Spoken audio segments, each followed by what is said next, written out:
Hello again, everyone, and thanks very much for joining us for Monday's edition of Alaska Weather on this second day of November 2020. I'm Dave Percy, a meteorologist with the National Weather Service, hosting today's show once again. And up first, it was a wet, stormy weekend for the southeast coast. The last 24 hours had heavy rainfall amounts. Ketchikan, for example, picking up 6 1/3 inches of precipitation. A 24-hour period there ending at early this afternoon, and Pelican and Petersburg just under 4 inches of precipitation. Metlakatla about 3.5 inches, and Hyder there west of Stewart picking up a little over 3 inches of rainfall. And again, if you looked at the 48-hour, the weekend totals, you could just about double these amounts. Well, not quite double them, but it added considerably to them. So it was a wet, stormy weekend there over the Panhandle, and conditions improving today. As we look at winds, strong winds, Thompson Pass had wind warning out. They saw peak wind gusts 73 miles per hour to the northeast. And even Palmer, also had high wind warning from Matanuska Valley, was out yesterday for last night into earlier today. Gusts 66 miles an hour, while Valdez-Esperion this afternoon still carrying gusts of about 55 miles an hour. And Sitkinak saw a pickup in the winds, south end of Kodiak Island, seeing gusts 52 miles per hour. And from there, we'll move to the hazardous weather graphic. And you can see there's a watch out. That's a winter storm watch for the Kuskokwim Delta. That's for Tuesday afternoon and evening, or Tuesday afternoon through Tuesday night. And that's for anywhere from 1 to 3 inches of snow to fall with the system coming in from the west across the Bering Sea. But winds are more of a factor with this system than the precipitation is. Looking for winds gusting to 50 miles an hour, and that could possibly create whiteout conditions there. And right now it's just a watch, but could become a warning tomorrow. Otherwise, we've got, for the same system, winter weather advisories for the Yukon Delta, St. Lawrence Island, Bering Strait coast, and the northwest coast. And also throwing in there with that is a high surf advisory there for when the system pulls off to the east. Pretty strong northwest winds will pick up for a period of time, and that'll create the high surf, high enough for advisory there, with possible minor beach erosion, but nothing in the warning levels. Anyway, looking for 1 to 2 inches of snow in the yellow shaded areas there, and that's for the same time frame as the watch for Tuesday afternoon. Probably starting a little sooner for the Bering Strait, St. Lawrence Island. That'd probably be for all day tomorrow and into tomorrow night. And winds gusting 55 miles an hour, especially on the backside of the system as it pulls eastward out, and the winds will be out of the northwest. And from there, moving on to satellite imagery, you can see still clouds across the Panhandle, but precipitation and winds much lighter than they were. Seeing gusts 50 to 65 miles an hour last night or last evening over the southern Panhandle there, and strong winds, Lynn Canal as well, but precipitation and wind all diminishing there this afternoon. And we can see cold outflow conditions from Cook Inlet and off the Kenai Peninsula as cold air pushes into the Bristol Bay area, clears it out, offshore flow, northeast winds. Bristol Bay, you see clear skies off the southwest coast and mostly Nunivak Island there. And still kind of milky colored over the interior. That's temperature staying below zero in some areas all day long today into the afternoon, after coming up eastern interior areas like around Chicken and even Salsa down in the 30 to 35 below zero range this morning, and into the upper minus 20s below zero in the Copper River Basin like at Gulkana. But windy conditions as well. Winds coming down from what they were, although still gusting 40 miles an hour. Anchorage International Airport during the day today. As I mentioned, Sparivon seeing gusty winds. Strongest winds kind of along the Alaska range there. And then the strong outflow winds coming out of the Copper River Delta. And again, sunny skies, Kodiak Island there as the winds start to pick up, especially on the south side of the island. And snow showers with cold air coming southward We've got snowfall levels down to sea level along the Alaska Peninsula there, with Cold Base showing some light snow this afternoon, definitely for the Pribilofs. And scattered snow showers, a little breezy for the Adak-Atka area on out to Shimei with mostly cloudy skies, but no big storms out that way, at least through tomorrow. But come Wednesday, that's a different story. Then a big storm will be rolling in, as we'll see on the surface charts here in a little bit. Otherwise, on today's chart, we've got low pressure in the Gulf of Alaska, southern Gulf of Alaska there, with most of the shower activity off the coast now. Definitely east and southeast of Kodiak, and some of that, though, streaming in with continued southwest flow into the Panhandle in the form of snow in the north, warmer temperatures, rain or rain showers down south, and again, the amounts much lighter than they have been.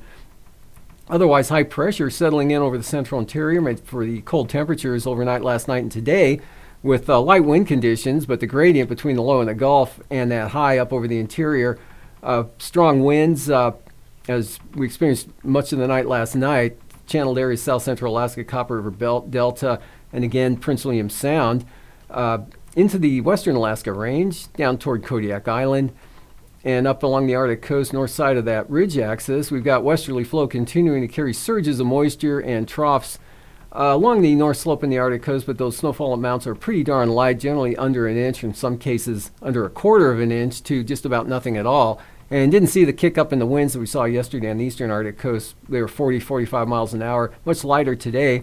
And snow showers, light snow showers, pushed southward there. A couple of weak troughs coming down the eastern side of the high that's out over the western Aleutians, and but nothing too serious there.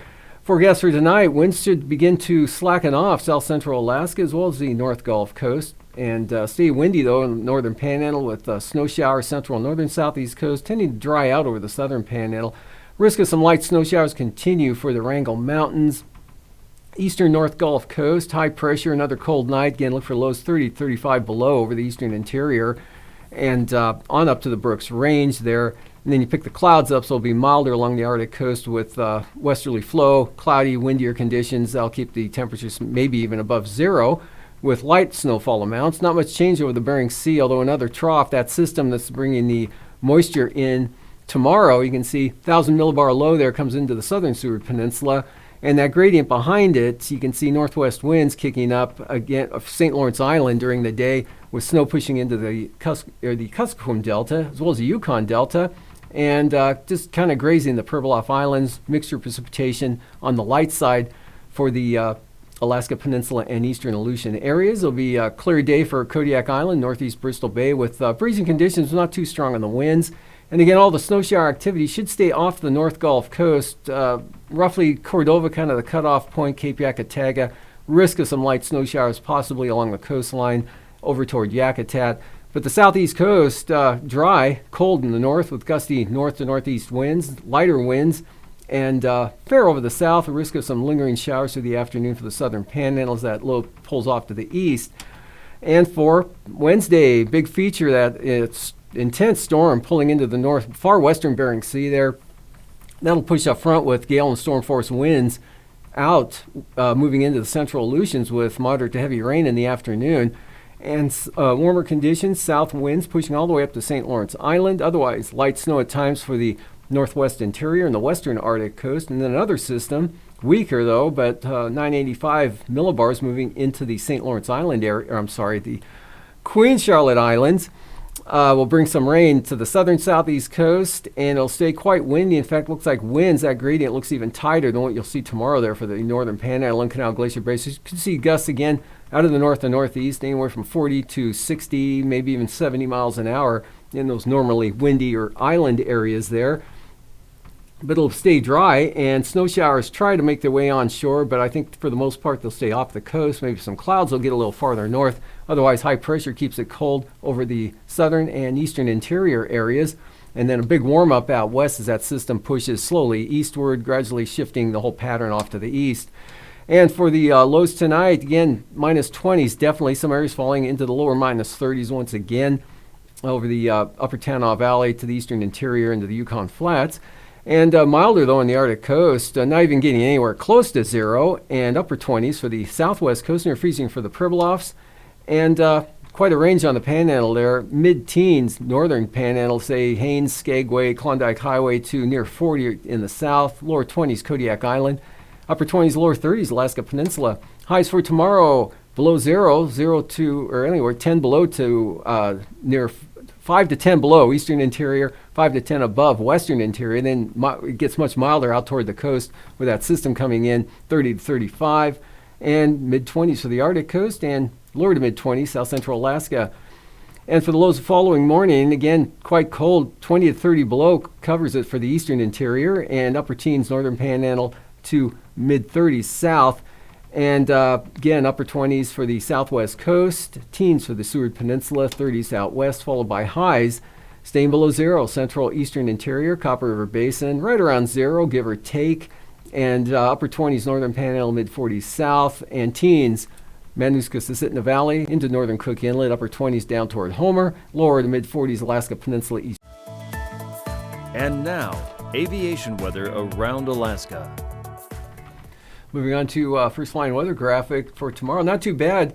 VFR over the interior with marginal VFR there right along the eastern North Gulf Coast into Yakutat, where it's a little more southwesterly on the flow, and then across the southern panhandle. Otherwise, VFR Kodiak Island, Bristol Bay, Alaska Peninsula, and some marginal VFR along and north of the central and eastern Alaska, Aleutians. Pribilof's VFR and western Bering and western Aleutians VFR. Marginal VFR just north of St. Paul Island, across St. Matthew Island. IFR, Bering Strait, western Seward Peninsula, up to roughly Kivalina, Point Hope, Cape Lisburne. Marginal for Point Ley on up to Wainwright, Point Barrow. And then kind of a mix, mostly marginal for the eastern Boulevard Sea coast, but a little bit of VFR making its way up toward Licktock and the central North Slope. For the afternoon, again, we'll see an increase in the IFR coming in. There we go, into the west coast there with the storm coming in, moisture, snow, and wind. So IFR there from the northwest coast across Kotzebue Sound, all the Seward Peninsula, across Norton Sound, Yukon Delta, right on down to the lower Kuskokwim River and the Delta there, Nunivak Island. Marginal VFR to Cape Newnham. Marginal VFR right along the Pribilofs. VFR to the south, southern Bering Sea, all the Aleutians, Alaska Peninsula VFR, Kodiak Island, another VFR, or VFR holds through the afternoon, as well as southern Alaska. And some marginal VFR pushing eastward in toward Tanana, to a certain extent, but to the north and south of that, VFR, and some marginal VFR getting circulated with that persistent low in the Gulf of Alaska could circulate some moisture up over the Wrangell Mountains, and that's about it for the eastern North Gulf Coast, particularly Yakutat, and then lower conditions IFR now over the southern Panhandle, central northern areas, VFR, and for the morning Wednesday, VFR the entire southeast coast, and maybe some low stuff up in the Yukon Flats. Could result in some IFR flying for a short period of time, and not too bad in the west now, so that system kind of just falls to pieces after it pushes onto the coastline there. VFR southern Alaska south of the Yukon River right into Bristol Bay. Kodiak Island seems some marginal VFR in the south and southwest portions and across the Alaska Peninsula, and then some IFR with the next system edging its way into Shimianat too, and Yakutat still in the marginal VFR zone. For the afternoon, you go VFR for the entire southeast coast, North Gulf Coast, VFR, all the way westward right out to the southwest coast, and then northward, looking really good for Wednesday afternoon. Eastern Boulevard Sea coast, some marginal VFR kind of right along the coastline. That comes inland on the west side there and sweeps back across Noatak Valley in toward Selawik, northward, Red Dog, Kotzebue, Kivalina, and a narrow band of marginal VFR across the central Alaska Peninsula, but VFR for the Pribilofs, Atka Island eastward to Nelson Lagoon, and that band with the frontal boundary, band of IFR coming into Kiska and Amchitka.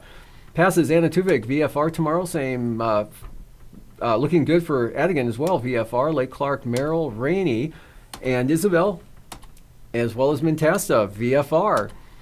Good flying for Tanita, VFR, less turbulent, and also Portage, less turbulent with VFR flying. Chilkoot and White, again, VFR holds with turbulence not quite as, or the gradient slackening, so turbulence will be less of a factor.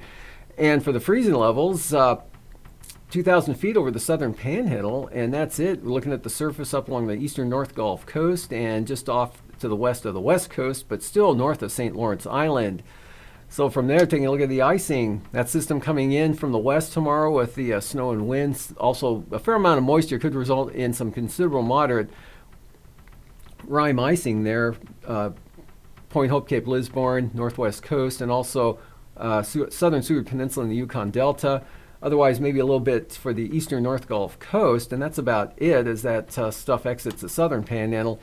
Jet stream, northerly flow, pretty good coming in behind that system coming into the west coast at 90 to 105 knots. Upper level low near the Kenai Peninsula. Southwest flow continues for the panhandle. Same pattern at 9,000 feet.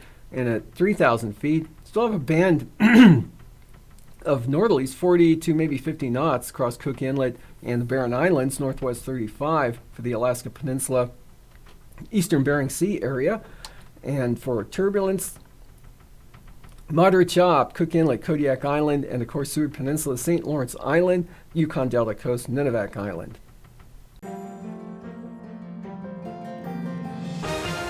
Hello again, I'm meteorologist Dave Snyder with the National Weather Service with another edition of Alaska Weather Facts. And joining me today are not just one, but two people, both with the last name Stevens, which is even more fun, but no relation. We have Eric Stevens from Gina and George Stevens, who is a mechanical engineering student from the University of Alaska Fairbanks. Did I get that right? Yep. Awesome. And today you guys brought a really cool toy, or I should say tool, with you. It's a sandbox, but why are you guys working on a sandbox? Well, it's part of our senior design project, and we were approached by EPSCoR to build this for them. They had a proof of concept that they developed about a year ago, I think, and they wanted a more robust version that they could pack onto a plane and take places, and it's a handy learning tool for kids and adults. So you're a mechanical engineering student. You've built a traveling sandbox for the experimental program to stimulate competitive research, EPSCoR, and Gina's facilitated this. But why do we need a traveling sandbox? Well, the prototype was such a big hit that they decided they wanted another one, actually two, that that would be easier to travel with, possibly marketable even. Okay, so this is a traveling sandbox that's got a lot of bits and pieces and a computer hooked up to it. What is the computer doing with the sand? The computer actually uses a Kinect sensor to read the topography of the sand or the shape of the sand, and then the computer translates that into information which it projects using a projector onto the sand, showing topographical lines and which is representative of the shape of the sand. Okay, so this is a live mapping tool? Yeah. It's interactive. As you're moving your hands through it, it is actively following and changing the lines to fit what you're doing. That sounds like something I could have in my backyard. Yep. It'd be a lot of fun. So you guys had to change the design a little bit to make this more Alaska-fied, right? Yeah. Okay, how'd you do that? Well, the original was made out of basically lumber and Simpson strong tie type stuff, and we rebuilt it to make it lighter and basically more transportable. We can pack it down to a fairly small size, and it can be loaded onto a plane and flown anywhere in the state. Which you guys did today. And you have plans to take this in other places of Alaska, right? Yep, we're actually going to be headed down to Homer with it later today. Okay, very good. Eric, how does this fit into science learning around Alaska? Well, you know what? I think it is a tool and it is a toy. And it brings out a smile from an 8-year-old and the smile from a 48-year-old with that inner 8-year-old wanting to get out. The sandbox, it's an interactive learning tool that teaches us how topography in the 3 dimensions is related to, say, a 2-dimensional map. More about that later. Just like George was saying, it's got a Kinect sensor, not just for video games anymore. It can sense out the lay of the land there, feeds that information in the computer identifies that, sends a signal to a projector to send topographic lines to map over that lumpy ground. So you get a 3-dimensional topo map out of it. And my favorite thing about it, this is the thing that stops people at the trade show, they stop at your booth and don't leave, is that you run your hand through that sandbox and it responds in real time. It remaps the topography as you get to be Mr. Tectonic Plate Drifter there. You can make things how you want. Well, what if we made a really high mountain here and a low valley there, and the lines adjust to what you did? It's a learning tool because it shows you that connection between these two-dimensional topo lines and what's really out in Alaska. And Alaska's a place with all kinds of topography. You know, we're from the Great Plains, where topo maps tend to be just like blank pieces of paper, but Alaska is particularly gifted in this regard, and this tool helps us, I think, learn more about our state, really. Absolutely. And so this is going to enhance STEM learning, the science, technology, engineering, and math, in many different locations around Alaska. Then this would be something that kids and teachers can get their hands on. It sure is. And I mentioned the it's like flypaper at a booth that, or at the Science Potpourri when we had Greg's original version of this sandbox, and that one was made out of scraps of wood, and it was a prototype. But even that one, before it had some of the refinements that George and crew have made for this newer, upscaled, maybe a 2.0 version of the sandbox, even that one was so attractive to people. It just demonstrated that this has potential to be a learning tool, an outreach tool, an education tool that now is portable and can go places in Alaska. Of course, there's only one sandbox, can't be everywhere at once, but hopefully it gets out there, gets the word out about EPSCoR and what science is being done here for Alaskans. All right, that sounds really interesting, and I can't wait to get my hands in the sand and try this out for myself. We're going to demonstrate this here in our next segment of Alaska Weather Facts, but before we go, we want to remind you that EPSCoR, which is a new acronym for me now, but I'm going to remember this because you can follow them on Facebook and Twitter, and I invite you to do that. Alaska EPSCoR is also something that facilitates science learning at the University of Alaska around the state, and that stands for Experimental Program to Stimulate Competitive Research. So check that out and make sure you tune in tomorrow because we're going to have the next version where we actually get our hands in the sand and check out how this works and demonstrates that topography. So for now, I'm meteorologist Dave Snyder with this edition of Alaska Weather Facts, and we'll see you again next time.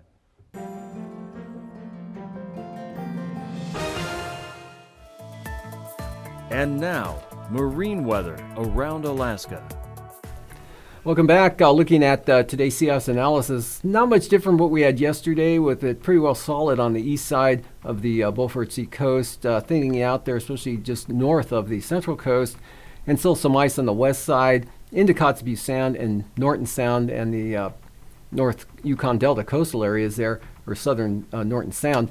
Anyway, coastal water forecast, west-northwesterlies tomorrow. Pretty light for the south coast of the Panhandle. Seas 10 feet. And then north at 10 for Clarence Strait, north 15, Stevens Passage. And winds coming down, small craft advisories, higher gusts, north 25, seas 5 feet. And then light southwest breeze on the north coast. Outlook for Wednesday, gales back into the Lynn Canal area, Glacier Bay. Northern inside waters, sustained 35 knots, gradient a little tighter, and north 20 for Stevens Passage and north 15 Clarence Strait. South coast, northwest 15 knots, 8 to 9 foot seas. North coast, northeast at 20, 6 to 8 foot seas. Moving on to Prince William Sound, small craft advisories tomorrow. Northerly winds 25 knots sustained, seas at about 4 feet. North winds 20 knots for the North Gulf Coast. Still looking at those outflow gusts, especially Copper River Delta, 45 knots, say, and then otherwise north 25 for the western North Gulf Coast. Still carrying gales for the Barren Islands, northwest 35. Small craft advisories, Kamishak Bay, northwest 30 knots. Cook Inlet, north winds 25 knots, seas 10 feet. Prince William Sound on Wednesday, north 25. Same thing for the North Gulf Coast. Small craft advisories for those areas, north winds 25 knots, 4 to 6 foot seas. Gales, northwest 35 for both Kamishak Bay and the Barren Islands. And for Cook Inlet, looking at north winds at 20 knots with 3 to 4 foot seas. Moving on to Kodiak Island tomorrow. Northwest winds 25 knots, 8 to 9 foot seas. And for actually Bristol Bay all the way down to Cape Sarachev, winds will be north at 25 with 6 to 7 foot seas. Cape Sarachev to Castle Cape, north 25 knots, 8 foot seas. Castle Cape to Sitkinak, northwest, a little stronger at 30 knots with seas at 10 feet. For Wednesday, gales everywhere in these zones. For the Bering Sea side of the Alaska Peninsula, we'll call it west at 35 knots. Full gales from Cape Sarachev to Sitkinak for northwest winds at 40, 12 to 15 foot seas. Kodiak Island, minimum gales, northwest 35 knots, 5 to 10 foot seas. On Alaska Island tomorrow, small craft advisories, north winds 25 knots, 20-knot northerly winds for Unmak Island, Adak and Atka, lighter winds there, northwest 15 to 20. Even lighter for Amchitka Island, north winds at 10, and then gradually increasing southerlies to 30 knots for Shimei and Attu, seas building to 6 feet. And for Wednesday, storm warnings come in to the picture. Strong, active, or very intense frontal boundary or frontal zone with a 958 millibar low. So we got storm warnings, 50-knot winds all the way to Adak and Atka, out of the south there with 20 to 30-foot seas, more southwesterly toward Shimei and Attu, and 45-knot winds edging in toward Unmak Island. Otherwise, on Alaska Island, west-southwest, increasing to 40 knots. And for the southwest coast tomorrow, northwesterlies 30 to 35 knots. Same thing for the Pribilofs and St. Matthew Island, northwesterlies 30 to 35. Stronger St. Lawrence Island, northwest at 40 with 12-foot seas. For Wednesday, south 25-knot winds for St. Lawrence Island, and of course, much warmer air will be riding in on those southerly winds. They'll be up to 45 knots. They're coming across St. Lawrence Island, 24-foot seas. And for the Pribilof, southwest, 40 knots, 22-foot seas, and southwesterly gales will be blowing right into Kuskokwim Bay with 10-foot seas. Eastern Beaufort Sea coast, brisk wind advisory, southwest 25 knots tomorrow, otherwise southwest 20 on the central coast, northwest 20 on the west side. Gale warnings, Cape Beaufort to Wales, northwest 35 to 45 knots. Those will fall back to westerlies at 20 knots from Wales all the way up to the central coast, and then southwest 20. They're coming down under brisk wind advisories for the eastern Beaufort Sea coast, but seas still running anywhere from 9 to 10 feet there on the western coast. For tonight, again, still some skiffs of snow passing along the Arctic coast, light amounts, a little breezy at times, but light winds, cold over the interior, lows anywhere from 20 to 35 below zero. Chance of snow showers, Wrangell Mountains, chance of snow, northern Panhandle, drying out in the south, and winds diminishing across south central Alaska, Matanuska, Susitna Valley, and Prince William Sound. And snow moves into the west coast tomorrow, pushes inland across the deltas and St. Lawrence Island. And then that'll be fall. You can just see on the edge of the picture there, the other side of the big ridge, a tight gradient that associated with a 958 millibar low, again pushing the gale and storm force winds into the central Aleutians, central western Aleutians and Bering Sea. High pressure and cold over the interior, and the system brings a chance of rain to the southern panhandle. These forecasts are for planning purposes only. Call 1-800-WX-BRIEF for a formal pre-flight briefing. Always file a flight plan before you go flying. The U.S. Coast Guard Auxiliary urges you to leave a float plan with a friend or the harbor master before you go boating.